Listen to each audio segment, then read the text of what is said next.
अष्टमी और नवमी को ना भंडारे में ना ये सूखे चने और ये हलवा, क्या कॉम्बिनेशन है ना, क्या ही बताएं। गरम गरम फुली फुली पूड़ियाँ और ये हलवा घर पे आप चाहे कन्या भोज करा रहे हो, चाहे आपको भंडारे का भोग खाना हो, ये चना और ये हलवा तो मिलना कंपलसरी है। और वहाँ जो टेस्ट आता है ना इसका, एकदम ही गजब का आता है।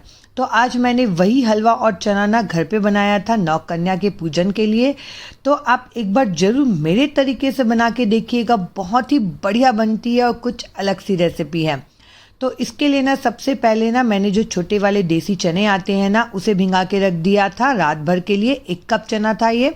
अगर आपको ना इससे छोटे वाले काले चने मिले ना तो वो भिंगाइएगा, उसमें ना बहुत ही बढ़िया टेस्ट आता है। अब जितना चना हमने डाला था ना, उतना ही लगभग इसमें पानी डालेंगे, 1 या 1.5 कप के जितना। पानी की क्वांटिटी थोड़ा कम करिएगा।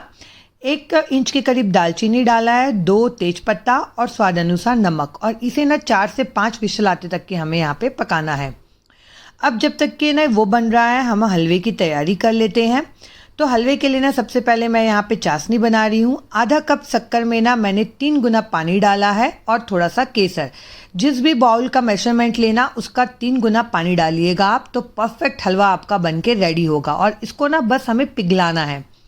अब इधर कढ़ाई पे ना मैंने 2 चम्मच घी डाला है। मैंने 1 कटोरा घी लिया है, उसमें से 2 चम्मच डाला है। और बारीक कटा हुआ इसमें काजू, बादाम और थोड़ा सा सूखे नारियल को मैंने लंबा लंबा कट करके इसमें डाल दिया है।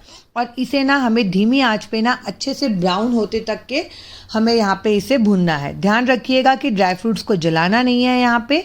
और जैसे ही ड्राई फ्रूट्स यहाँ पे अच्छे से भुन जाएगा ना, उसे निकाल के हम अलग रख देंगे सेपरेट। इसका यूज़ हम बाद में करेंगे। और इसमें जो घी बचा है ना, वो इसी में रहने देंगे या आप निकाल सकते हैं। अब फिर से मैंने उसी कटोरी से ना 2 चम्मच घी डाला है और इसमें डाल रही हूँ आधा कप सूजी। जो बारीक वाला सूजी आता है ना, वो सूजी यूज़ करिएगा, उससे हलवा ना एकदम बढ़िया बनता है, मुंह में जाते ही ना घुल जाता है।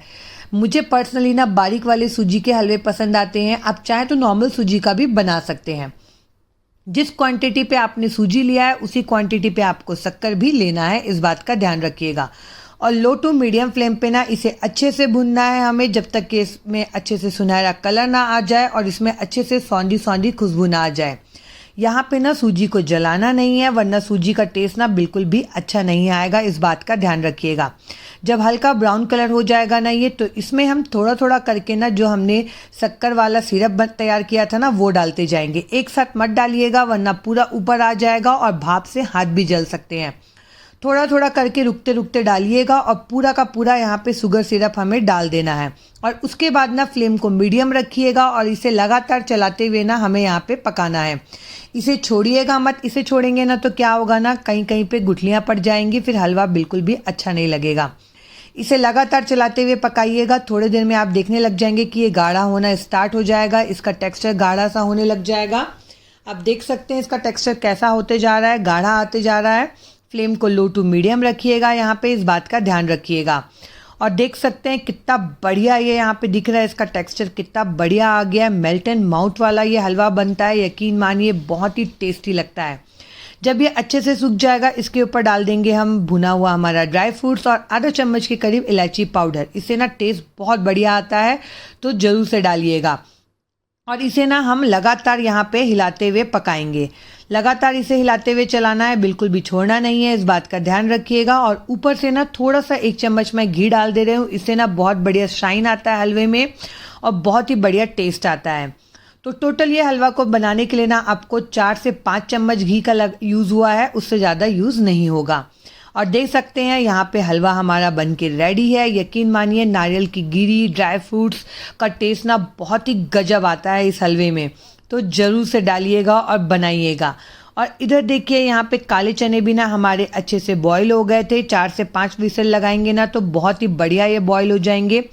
एकदम से गलते नहीं है, पर बढ़िया सॉफ्ट हो गए हैं, देख सकते हैं आप। हमें बिल्कुल इतनापन ही इसे गलाना है। तो इसके बाद हम क्या करेंगे ना, 3 से 4 चम्मच का जो चना है ना, वो हम मिक्सी के जार में डाल देंगे और इसे ना हम पीस लेंगे। थोड़ा दरदरा सा टेक्सचर होगा, आप इसे पीसेंगे तो पानी बिल्कुल भी मत डालिएगा। देख सकते हैं आप इसका टेक्सचर कैसा है, बिल्कुल ऐसा ही टेक्सचर चाहिए। इसको हम बाद में यूज़ करेंगे। अब इसके लिए एक मसाला तैयार कर लेते हैं, जिसके लिए 2 चम्मच धनिया पाउडर, आधा चम्मच से कम हल्दी पाउडर लिया है, आधा चम्मच जीरा पाउडर और आधा चम्मच ही लाल मिर्च का पाउडर लिया है। अगर कश्मीरी लाल मिर्च हो तो वो भी डालिएगा, उससे कलर बहुत बढ़िया आता है। मेरे पास आज नहीं था तो मैंने नहीं डाला।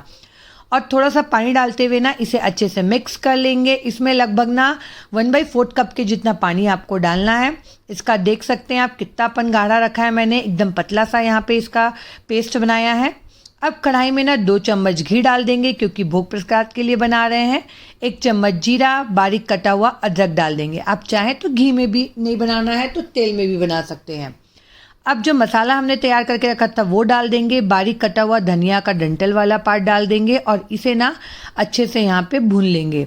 अच्छे से भूनना है। थोड़ा सा आधा चम्मच इसमें हींग डाल दिया है मैंने, ताकि ना इससे टेस्ट बहुत ही बढ़िया आता है।